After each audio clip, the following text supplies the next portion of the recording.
আসসালামু আলাইকুম রাহমাতুল্লাহি ওয়া বারাকাতুহু। একজন মুমিনের হৃদয়ে চারজন নারী থাকেন।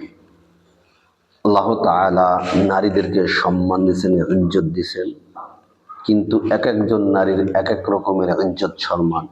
যেমন এক নম্বরে মা, তিনি সন্তুষ্ট থাকলে আল্লাহ সন্তুষ্ট হন। মা এমন একজন জিনিস যে 10 মাস 10 দিন বলি আমরা, অথবা কম বেশি আমাদের গর্ভধারণ করেছেন আমাদের মা।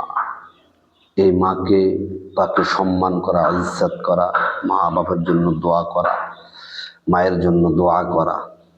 2 নম্বরে স্ত্রী, তাকে সম্মান ও সদাচরণ করা। রাসূল সাল্লামের ওসিয়ত, স্ত্রীদের সাথে সুন্দর আচরণ ব্যবহার করা, এবং তারা একটু বাঁকা টাইপের, বাঁকা, তাদের মেজাজটা একটু করা, অল্পতে রেগে যায়, এজন্য স্ত্রীদেরকে উপদেশ দেওয়া এবং তাদের প্রশংসা করা।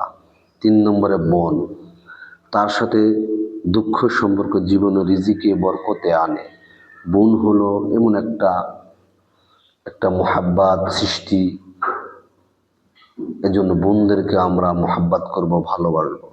4 নম্বরে মেয়ে, তাকে ভালোভাবে লালন পালন করে জান্নাতের গ্যারান্টি, অর্থাৎ সুপাত্র, মেয়েকে সুপাত্র কাছে হস্তান্তর করা, অথবা ভালো একজন আল্লাহওয়ালা ইমানদার ওয়ালা তার হাতে তুলে দেওয়া।